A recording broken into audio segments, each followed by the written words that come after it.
तो good morning students आज मैं लेके आया हूँ न्यूट्रिशन जो आपका टॉपिक है लैब प्रोसेस का, उसका चौथा पार्ट, जिसमें आज हम ह्यूमन डाइजेस्टिव सिस्टम जो है इसका पूरा मैकेनिज्म समझने वाले हैं। मैंने स्ट्रक्चर जिसका स्ट्रक्चर था वो लास्ट वाली वीडियो का समझा दिया था। आज इसके मैकेनिज्म को मैं आपको समझाने वाला हूँ। बहुत अच्छे से समझना, मोस्ट इंपॉर्टेंट है ये आपके लिए। हर बार हर पेपर में ये ज़्यादा पूछा जाता है, तो इसको ध्यान से गौर से समझना है बहुत अच्छे से। और आज हम उसके साथ समझेंगे रेस्पिरेशन के बारे में, वो भी थोड़ा सा डीप। ठीक है, तो उससे पहले वीडियो को लाइक जरूर कर दें, अपने दोस्तों के साथ शेयर कर दें।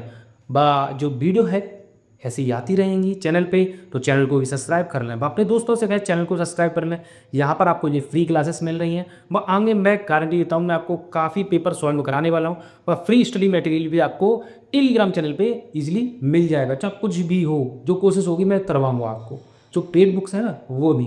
ठीक है, तो आइए शुरू करते हैं। तो इसमें आपका जो टॉपिक है मैकेनिज्म ऑफ डाइजेस्टिव सिस्टम, इसका मैकेनिज्म पढ़ेंगे। डाइजेस्टिव सिस्टम का, ह्यूमन के डाइजेस्टिव सिस्टम का मैकेनिज्म पढ़ना है। तो शुरू कहाँ से होता है मैकेनिज्म? तो देखिए, जो फूड हम लेते हैं वो कहाँ से, माउथ से शुरू होता है। तो डाइजेशन भी माउथ से ही शुरू हो जाता है। तो देखिए, जिसमें हम सबसे पहले बात करें माउथ की, तो जैसे कल लगे बताया, यहाँ पर देखिए टीथ होते हैं, टंग होती है, और क्या होती है, सैलिवरी ग्लैंड्स। ये तीन चीज़ें होती हैं, टीथ, टंग और सैलिवरी ग्लैंड। टीथ का काम है फूड को चबाना, chewy the food, चीइंग the food बोल सकते हो आप, लिखा है मैंने। भाई पेन का काम क्या है, टेस्ट द फूड। ये क्या करता है, फूड को टेस्ट करने का काम करता है। यहाँ से दोनों समझ लें। वही देखिए, अब इम्पोर्टेंट सैलिवरी ग्लैंड्स जो कितनी होती हैं, आप कमेंट बॉक्स में कमेंट करके बताएं, मैंने कल बताई था वीडियो में। तो सैलिवरी ग्लैंड्स का देखिए काम है, ये क्या करता है, यहाँ से सैलिवरी ग्लैंड से सलाइवा रिलीज होती है। ठीक है, जिसमें एक एंजाइम प्रेजेंट होता है जिसका नाम है आपका एमाइलेज। इसका नाम क्या है, एमाइलेज। इसी वजह से इसको सलाइवरी एमाइलेज भी कहा जाता है। ये क्या करता है, जो भोजन में जो आपका कार्बोहाइड्रेट होता है उसको माल्टोज में चेंज कर देता है। किस में चेंज कर देता है, माल्टोज में। ठीक, जहाँ कहते हैं एमाइलेज। ये है आपके माउथ का। ठीक, वहीं अब बात करें आपके ईसोफेगस का। तो ईसोफेगस कैसे करता है, तो देखिए आपने ईसोफेगस के बारे में सुना होगा, कई चीज़ें आती हैं, ये मूवमेंट करता है ईसोफेगस। जब भी आप कोई चीज़ खाते हैं तो ईसोफेगस क्या करता है, एक मूवमेंट करता है, जिससे बोलते हैं, उस मूवमेंट का नाम है आपका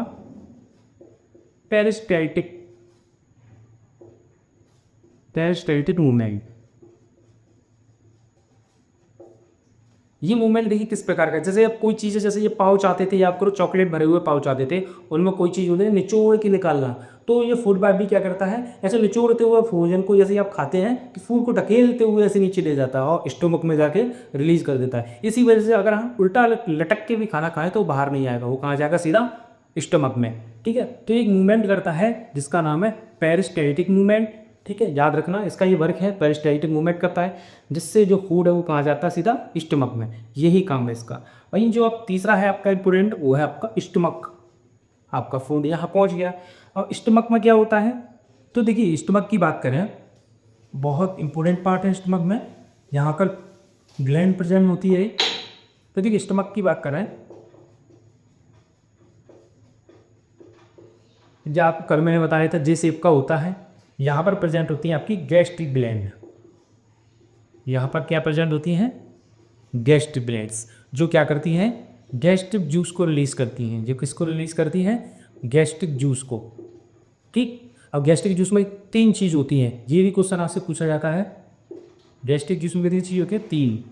पहला होता है आपका म्यूकस, सेकेंड नंबर तो होता है आपका HCl, थर्ड का होता है आपका पेप्सिन एंजाइम।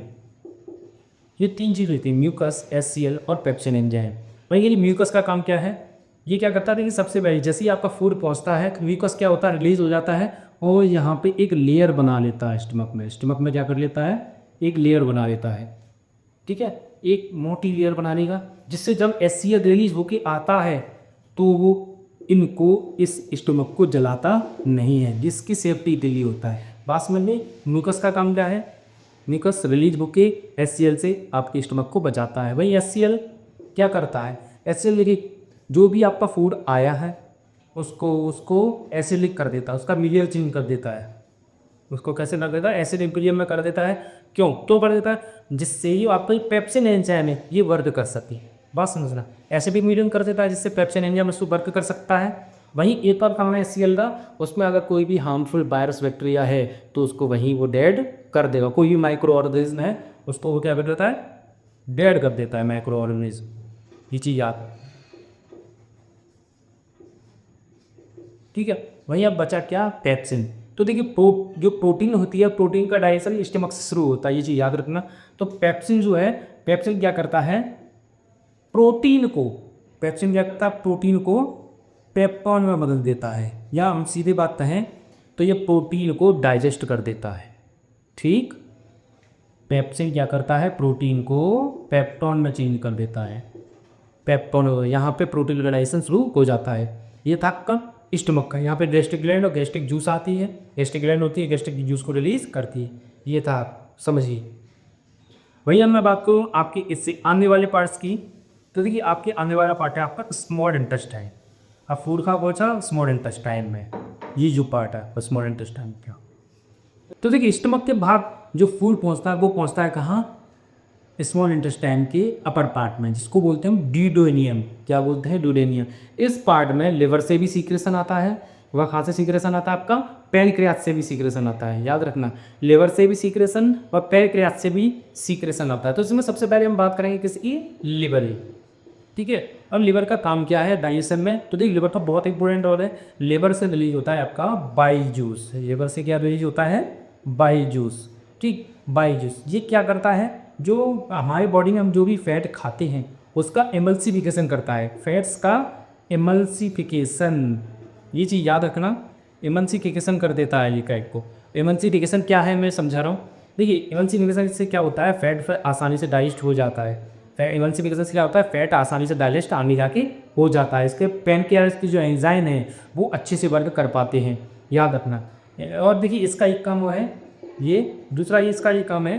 देखिए स्टमक में फूड कैसा था? एसिडिक था। यहाँ की जो फूड है वो आपका कैसा हो जाता है? एल्कलाइन हो जाता है, जिससे पैनक्रियाज की जो एंजाइम है वो उसके वर्क कर पाते हैं। ये चीज़ याद रखना, क्या कर पाते हैं? पैनक्रियाज की एंजाइम इस पर वर्क कर पाते हैं। ठीक, ये है लिवर का वर्क जो इसका एमल्सिफिकेशन करता है फैट का। ठीक, वहीं अब जो दूसरा इसका सीक्रेशन आता है वो पैनक्रियाज का आता है। तो पैनक्रियाज की बात करें तो देखिए पैनक्रियाज का काम क्या है? जो आपका पैनक्रियाज है इसका बहुत इंपॉर्टेंट रोल है। पैनक्रियाज से 3 एंजाइम्स आते हैं। ठीक है, अब कौन कौन से एंजाइम आते हैं देखिए मैं बता रहा हूँ। एक है आपका ट्रिप्सिन, दूसरा है आपका लाइपेज और एक है आपका एमाइलेज। कंडेंस का नाम टाइलिन भी सुनने को मिल जाता है। ये वही एमाइलेज है जो माउथ में था, वही वहाँ सलाइवरी एमाइलेज है एमाइलेज। ठीक है, वही देखिए ट्रिप्सिन और एमाइलेज। ठीक है, वर्क की बात करो तो देखिए एमाइलेज का नाम क्या है? ये सेम चीज़ कार्बोहाइड्रेट को डाइजेस्ट करता है। आपको ये चीज़ याद रखनी है। ये क्या करता है? कार्बोहाइड्रेट को डाइजेस्ट करता है। जो यहाँ अगर डाइजेस्ट नहीं हुआ तो ये यहाँ पे एमाइलेज कार्बोहाइड्रेट को डाइजेस्ट कर देता है। किसमें? ग्लूकोज में। इसमें चेंज कर देता है ग्लूकोज में। ठीक, बात समझ में आई। वहीं दूसरा आपका लाइपेज, याद करो लाइपेज का देखिए वर्क है जो फैट का, जिसको मच्छी फैट ही वर्क करता है। ये फैट को फैटी एसिड और ग्लिसरॉल में चेंज कर देता है। इसमें चेंज कर देता है ग्लिसरॉल में। फैटी एसिड में ग्लिसरॉल में बदल देता है फैट को। कौन? Lipase enzyme. वहीं आधी स्टेशन है आपका ट्रिप्सिन एंजाइम। ट्रिप्सिन एंजाइम क्या करता है? ये जो प्रोटीन जो होती है, देखिए प्रोटीन का डाइजेशन हमारे स्टमक में या हमारी जो बॉडी में है वो बहुत देर में होता है। एक बार वो आपके स्टमक में भी डाइजेस्ट होगा, फिर जो आपके पैनक्रियाटिक जूस है वो भी उसे डाइजेस्ट करेंगे, स्मॉल इंटेस्टाइन के भी जूस आएंगे वो भी डाइजेस्ट करें। तो यहाँ पे प्रोटीन क्या करता है? वो चेंज हो जाता है आपका अमीनो एसिड्स में।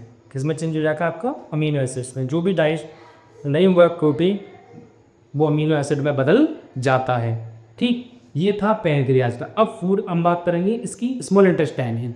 देखिए स्मॉल इंटेस्टाइन की बात करूँ तो वहाँ पे भी सेम इसी तरीके के डिफरेंट टाइप के एंजाइम्स प्रेजेंट होते हैं जहाँ पर कंप्लीट डाइजेशन होता है। पैनक्रियाज के ही एंजाइम्स कुछ यहाँ आ जाते हैं और इन्हीं एंजाइम्स को स्मॉल इंटेस्टाइन क्या करता है, थोड़ी सी ज़्यादा क्वांटिटी में रिलीज कर देता है, जहाँ से पूरा डाइजेशन हमारा कंप्लीट हो जाता है। वहीं मैं स्मॉल इंटेस्टाइन की बात करूँ तो स्मॉल इंटेस्टाइन में ऐसे कुछ फिंगर लाइक प्रोजेक्शन होते हैं जो कल मैंने बताए थे, जिन्हें हम बोलते हैं विली या विलाइन भी दिखा मिलता है।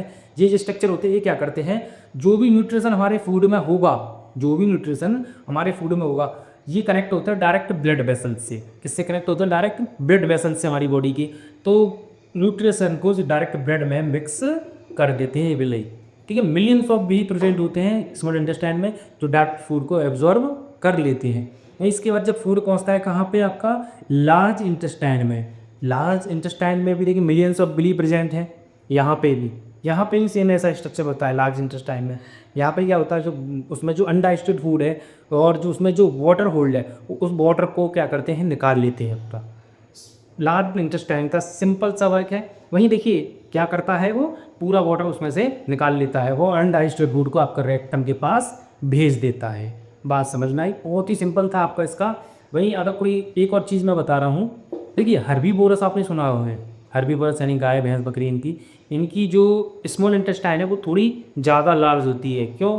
क्योंकि उनको सेलुलोज के डाइजेशन की जरूरत होती है। हम लोगों में क्या होता है कि लार्ज इंटेस्टाइन और जो आपकी स्मॉल इंटेस्टाइन यहीं पे ही अपेंडिक्स पार्ट है, जो सेलुलोज तो हम अब खाते नहीं हैं इतना, ऐसे यानी कुछ सेलुलोज नहीं खाते, पकी हुई चीज़ें खाते हैं। तो इस वजह से क्या होगा, ये पार्ट अनडेवलप हो गया, जिसे अब अपेंडिक्स के नाम से जाना जाता है। चीज़ याद रखना, ठीक। तो ये था आपका ह्यूमन डाइजेस्टिव सिस्टम का वर्क जो आपको याद रहना चाहिए, ठीक है। अब बात करें हम किसकी, आज आपका एक और जो टॉपिक है वो है रेस्पिरेशन। इसकी हम शुरुआत करने वाले हैं, तो रेस्पिरेशन की बात कर लेती।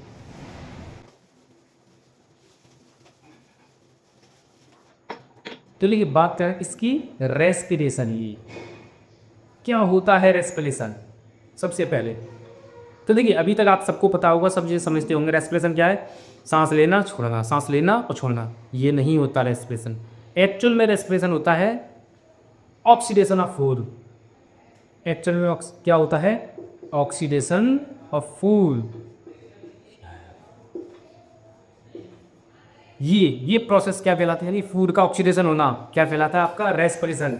ठीक है, ये चीज़ याद रखना, ठीक है। और ये जो ऑक्सीडेशन होता है ये हमारी बॉडी की किस पार्ट में होता है, हमारी बॉडी सेल्स में होता है। बॉडी की जो सेल्स होती हैं उनमें होता है, बॉडी सेल्स में रेस्पिरेशन होता है। तो वहाँ पे इसी वजह से इसे हम सेल्यूलर रेस्पिरेशन भी कहते हैं। इसी वजह से सब इसे क्या कहते हैं, सेल्यूलर रेस्पिरेशन भी कहते हैं। ये चीज़ याद रखना, मोस्ट इंपॉर्टेंट है ये वाला पॉइंट कि रेस्पिरेशन और ब्रीथिंग में क्या फ़र्क है, ये भी पूछ लिया था। तो ये ब्रीथिंग नहीं है, हम जिसे रेस्पिरेशन अभी तक समझ रहे थे वो एक्चुअल में रेस्पिरेशन है ही नहीं, वो क्या है, ब्रीथिंग। ठीक है, तो ऑक्सीडेशन ऑफ फूड, फूड का ऑक्सीडेशन, फूड प्लस ऑक्सीजन क्या होता है, CO2 plus water plus energy, ये तीन चीज़ें बनती हैं। ये चीज़ याद रखना, फूड प्लस ऑक्सीजन जब लगती है तो CO2 वाटर और एनर्जी मिलती है।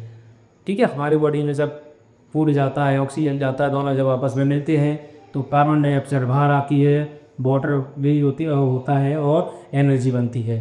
ठीक है, ये चीज़ याद रखना। और हम लोगों की बॉडी में जो एनर्जी बनती है वो किस फॉर्म में बनती है, उसका नाम है आपका ADP। ठीक है, एक टर्म और है जिसका नाम क्या है, ADP। ठीक है, ये दोनों फॉर्म है, मेन फॉर्म है आपकी ATP के फॉर्म में हम लोगों में एनर्जी बनती है। ठीक है, और वो ATP क्या है, देखिए ATP की फुल फॉर्म है, ये एनर्जी का रूट एक फॉर्म है, इसका नाम है एडेनोसिन ट्राइफॉस्फेट। याद कर लेंगे आप, एडेनोसिन ट्राइफॉस्फेट, ये ATP की। वही ADP की बात करूँ तो एडेनोसिन डाइफॉस्फेट, एडेनोसिन डाइफॉस्फेट। ये कि 1 मार्क्स में पूछी जाती हैं, आपको याद कर लेनी है। ये एनर्जी है जो उसका फॉर्म है, ये पूछे जाते हैं। ठीक है, कोई ना मैं बात करूँ आपके रेस्पिरेशन की, ये रेस्पिरेशन होता क्या है और कितने टाइप का होता है। तो देखिए रेस्पिरेशन आपको पता है कितने टाइप का होता है, रेस्पिरेशन होता है 2 टाइप का, एक होता है एरोबिक, एक होता है एनारोबिक। ठीक है, एक होता है एरोबिक, एक क्या होता है एनएरोबिक। ठीक है, तो उन्हीं दोनों को हम समझने वाले हैं बहुत अच्छे तरीके से, जिसमें आपका जो एरोबिक रेस्पिरेशन है और एरोबिक और एनारोबिक दोनों पूछे जाते हैं। रेस्पिरेशन होता है दो टाइप का, एक एरोबिक और दूसरा होता है आपका एनारोबिक रेस्पिरेशन। सिंपल से शब्दों में समझना है, जो एरोबिक रेस्पिरेशन है, सिंपल से शब्दों में समझना है, जो आपका एरोबिक रेस्पिरेशन है ये प्रेजेंस ऑफ ऑक्सीजन, ये किसकी प्रेजेंस में होता है? ऑक्सीजन की प्रेजेंस में। जहाँ पर ऑक्सीजन की कमी नहीं होती, ये कहाँ होता है? ऑक्सीजन की प्रेजेंस में होता है। बात याद रख लें, ठीक है। वही इस प्रोसेस में क्या होता है, इसी की बात कर रहा हूँ एरोब की। यहाँ पर जो ग्लूकोज है वो साइटोप्लाज्म के अंदर, इन साइटोप्लाज्म, ये पूछा जाता है, मोस्ट इंपॉर्टेंट रिएक्शन है। ग्लूकोज जो है वो ब्रेक डाउन होता है ग्लूकोज का, और इस रेस्पिरेशन में एरोबिक में प्रेजेंस ऑफ ऑक्सीजन, ग्लूकोज किस में टूट जाता है? पाइरुवेट में। इसमें टूट जाता है पाइरुवेट में पहले, ठीक। और पाइरुवेट से जब ये पहुंचता कहाँ? माइटोकॉन्ड्रिया में, माइटोकॉन्ड्रिया और प्रेजेंस ऑफ ऑक्सीजन में, प्रेजेंस ऑफ ऑक्सीजन, तो ये क्या टूट जाता है? CO2 में प्लस वाटर प्लस एनर्जी। यही है जो एरोबिक रेस्पिरेशन, यही थी, ये टूटता है। याद कर रहे हैं, ग्लूकोज साइटोप्लाज्म के अंदर टूटता है पाइरुवेट में, पाइरुवेट जब माइटोकॉन्ड्रिया पहुंचता है तो presence of oxygen, presence of O2, तो वो टूट जाता है CO2 वाटर एंड एनर्जी में। और एनर्जी कितनी मिलती है? 38 ATP। यदि अभी ATP की बात कही थी वही, ठीक। तो ये है आपका एरोबिक रेस्पिरेशन, जो प्रेजेंस ऑफ ऑक्सीजन में होता है। यहाँ पर लॉट्स ऑफ एनर्जी मिलती है। इसका जो एग्जांपल है वो ह्यूमंस हैं, एंड जो एनिमल्स हैं उनके अंदर ये बहुत ज़्यादा मात्रा में यही होता है, ठीक है। ये चीज़ याद रखना है, एरोबिक रेस्पिरेशन, ठीक। वही मैं बात करूँ एन एरोबिक की, किसकी बात करूँ? एन एरोबिक की। तो ये होता है एब्सेंस ऑफ ऑक्सीजन या लैक ऑफ ऑक्सीजन, या जहाँ पे ऑक्सीजन बिल्कुल ना हो वहाँ पर आपको जो रेस्पिरेशन होता है उसे एनारोबिक रेस्पिरेशन बोलते हैं, या जहाँ ऑक्सीजन की कमी हो जाए उसे भी क्या बोलते हैं? एनारोबिक रेस्पिरेशन कहते हैं। अब इसके बाद देखिए, जो एनर्जी है वो बहुत ही लो मात्रा में बनती है, लो अमाउंट एनर्जी बनती है ना, लो एनर्जी मिलती है, ठीक है। और जो होता भी है, ये ईस्ट वगैरह जो फंगस सेल्स वगैरह होती हैं, या ह्यूमन की जो मसल सेल्स वगैरह हैं वहाँ पे होती है। अब मैं इनको आपको वेरीफाई कर रहा हूँ कैसे होती थी, कि इसकी बात करें, इसकी जो रेंसर है देखिए यहाँ 2 नंबर पर करा रहा हूँ मैं, सेकेंड। तो देखिए ग्लूकोज जो है, इसमें नहीं देखिए ब्रेकडाउन ग्लूकोज का ही होता है, कोड जो है वो ग्लूकोज है। ग्लूकोज जो है साइटोप्लाज्म के अंदर, इन साइटोप्लाज्म किसमें टूट जाता है? पाइरुवेट में, इसमें पाइरुवेट में। लेकिन जैसे ही वो कहाँ पहुँचता है आपका, कहाँ पहुँचता है? ये वाला, क्योंकि माइटोकॉन्ड्रिया तो भाई है ही नहीं, ठीक है। ये होता है ईस्ट सेल के अंदर, किसके अंदर? ईस्ट सेल्स, ठीक है। वहाँ क्या बनाता है ईस्ट सेल पे? यहाँ बनाता है ये एथेनॉल। क्या बनाता है? एथेनॉल, ठीक है, याद रखना। और क्या बनाता है? CO2 प्लस एनर्जी, ठीक है। एथेनॉल बनाता है, CO2 बनाता है, और क्या बनाता है? एनर्जी। ये चीज़ याद रखना आप लोग, ठीक है। ये भी ईस्ट सेल के अंदर होता है। ये जो प्रोसेस है जो आप पढ़ रहे हो, इसको हम फर्मेंटेशन भी बोलते हैं। जब कोई चीज़ सड़ जाती है तो उसमें से जो खट्टी सी स्मेल आ रही है, वहाँ क्या बनता है? एथेनॉल बनता है, CO2 निकलती है, और जो एनर्जी निकलती है वो निकलती है केवल 2 ATP। यहाँ पर जो ऑक्सीजन है वो एब्सेंस होती है, ये एक चीज़ याद रखना, ये मैं लिख नहीं पाया, एब्सेंस ऑफ ऑक्सीजन में होता है, ठीक है। तो एथेनॉल बनती है, CO2 बनता है, और ये एनर्जी 2 ATP मिलती है बस। जबकि यहाँ कितनी ATP मिल रही थी? 38। यहाँ कितनी मिल रही है? 2। वही इसका एक और है, लैक ऑफ ऑक्सीजन हो तब क्या होता है? तो देखिए तीसरा, देखिए जो ग्लूकोज है, जो ग्लूकोज है वो साइटोप्लाज्म के अंदर ही, ये यार हमारी बॉडी होता है, जब जो स्प्रिंटर होते हैं जो भागते हैं दौड़ते हैं, जब हम दर्द करते हैं, या जब दर्द होता है हम लोगों की बॉडी में, जब हम कंटिन्यू भाग रहे हैं, तब ये वाला रेस्पिरेशन एरोबिक होने लगता है, तो हमें उससे क्रैम्प आने लग जाते हैं बॉडी में, ठीक है। तो बात करते हैं इसी की। यहाँ भी ये किसमें टूटता है? पाइरुवेट में। लेकिन यहाँ पर देखिए क्या होता है, ये चीज़ समझनी है, ठीक है। यहाँ ये होता है मसल सेल्स में, कहाँ होता है ये? मसल सेल्स में। किस में टूट जाता है? लैक्टिक एसिड बनाता है। क्या बनाता है? Lactic acid plus energy. क्या बनाता है? Lactic acid plus energy. ये चीज़ याद रखना, ये जो एनर्जी बनती है वो 2 ATP बनती हो। एनर्जी कितनी बनती है? केवल 2 ATP। ठीक ही है। तो देखिए, जब हमारी मसल सेल्स में लैक्टिक एसिड बनने लग जाता है, जब हम भागते हैं, फिर हमारी जो पैरों में दर्द होता है वो होता है लैक्टिक एसिड की वजह से, फिर हमें क्रैम्प आने लग जाते हैं। तो इसी की वजह से आते हैं। 3 रिएक्शन आपकी इस साल भी मोस्ट इंपॉर्टेंट है, ये चीज़ याद रख लें। ग्लूकोज का जब पूछा जाता है, ग्लूकोज देखिए जब प्रेजेंस ऑफ ऑक्सीजन में होता है तो ग्लूकोज साइटोप्लाज्म पायरुवेट में चेंज होता है, और माइटोकॉन्ड्रिया के अंदर किसमें चेंज हो जाता है? ये नॉर्मल है, जो हम लोगों के अंदर होता है, हमें एनर्जी मिलती है। ठीक है, CO2 वाटर एनर्जी मिल जाती है 38 ATP। वहीं जब कोई एब्सेंस हो ऑक्सीजन तब क्या होगा? तो ग्लूकोज साइटोप्लाज्म के अंदर पायरुवेट चेंज जाता है, और पायरुवेट एट ईस्ट सेल के अंदर किसमें चेंज होता है? फर्मेंटेशन की प्रोसेस होती है। यहाँ ऑक्सीजन बिल्कुल नहीं होती, सड़ना गलना, फर्मेंटेशन सुना होगा आपने, तो वहाँ बनता है एथेनॉल प्लस CO2 और एनर्जी बनती है केवल 2 ATP। वहीं थर्ड वन जो है, ये हम लोगों की मसल्स जो होती है, मसल सेल्स, जब हम भागते हैं तब ये वाला रेस्पिरेशन होता है। तो ग्लूकोज साइटोप्लाज्म के अंदर पायरुवेट है, और मसल सेल्स के अंदर लैक्टिक एसिड को फॉर्म करता है, एनर्जी वन मिलती है 2 ATP। तो ये था आपका आज का टॉपिक जो मैंने आपको समझाया। उम्मीद है आपको समझ में आया होगा। ठीक है, कोई भी क्वेरी है तो नीचे आप कमेंट कर दीजिए, मैं वहाँ कर दूंगा। और इसके नोट्स पाने के लिए आप मेरे टेलीग्राम चैनल पर चले जाइए, मैं आपको प्रोवाइड करा रहा हूँ। ठीक है, वीडियो अच्छी लगी हो तो वीडियो को लाइक जरूर करें, अपने दोस्तों के साथ शेयर करें। ठीक है, ऐसी वीडियो देखने के लिए चैनल को सब्सक्राइब जरूर कर लें। धन्यवाद।